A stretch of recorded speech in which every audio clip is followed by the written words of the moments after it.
Hi ကလေးတို့ရေဟိုးပေါ်အကောင်းငင်များကြီးရဲ့အထက်အကာတာထဲမှာကဘာကြီးကိုဆောက်ရှောက်ပေးနေတဲ့တက်တီခဲစက်ရုံမာလေးဆယ်လေးရှိရဲဆိုတာသိကြလား။ तू ကတော့လူလုံးဂျိုတူသို့မဟုတ် satellite တစ်လုံးပေါ့။ဆယ်လီမှာငှက်တွေလိုတောင်ပန်မရှိပေမဲ့နေအောင်ညိုဖမ်းယူပြီးလျှက်စစ်စွမ်းရင်ပြောင်းပေးတဲ့ဆိုလာပြားတောင်ပန်ကြီးတွေရှိတယ်။ဒါကြောင့် तू ကအာကာတာထဲမှာအားကုန်မသွားပဲအမြဲပြန်တန်းနိုင်တာပေါ့။ဆယ်လီမှာစွမ်းအားအများကြီးရှိတယ်။ပထမဆုံးစွမ်းအားကတော့ကဘာပေါ်ကမုန်တိုင်းတွေတိမ်တွေရဲ့လှုပ်ရှားမှုကိုအပေါ်စီးကနေဓာတ်ပုံရိုက်ပြီးမိုးလေဝသအခြေအနေကိုကြိုတင်သတိပေးတာပဲဖြစ်ပါတယ်။ဒုတိယစွမ်းအားကတော့စကားပြန်အလုပ်ပေါ့ကလေးတို့အင်တာနက်သုံးတာ TV ကြည့်တာနဲ့ဖုန်းပြောတာတွေဟာဆယ်လီကအာကာတာထဲကနေလိုင်းတွေကိုအမြန်ဆုံးကူးပြောင်းပေးနေလို့ပဲဖြစ်တယ်နော်။ကဲဆယ်လီကအာကာတာထဲမှာဘာလို့အောက်ပြုတ်မကြပဲပြန်နေနိုင်တာလဲ။အဖြေကတော့ကဘာကြီးရဲ့စွမ်းငင်ကသူ့ကိုကျိုးတစ်ချောင်းလိုဆွဲထားပြီးဆယ်လီရဲ့မြန်နှုန်းအရှိန်ကလည်းပတ်လန်းထဲမှာမျှခြေဖြစ်နေလို့ပဲဖြစ်ပါတယ်။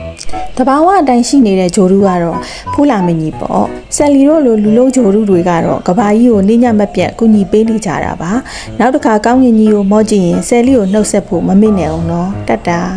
ကမ္ဘာပထမဆုံးလူလုံး satellite ရဲ့နာမည်ကတော့ Sputnik 1ဖြစ်ပြီးတော့1958ခုနှစ်မှာရုရှားနိုင်ငံစတင်ပြီးတော့တင်လွှတ်ခဲ့ပါတယ်ဒီပုံလေးကတော့တကယ် satellite လေးရဲ့ space ထဲမှာအာကာသထဲမှာသွားလာနေတဲ့ပုံလေးဖြစ်ပါတယ်ကလေးတို့ရေဒီနေ့ပုံမြင်လေးကတော့ဒီလောက်ပါပဲနော်တတ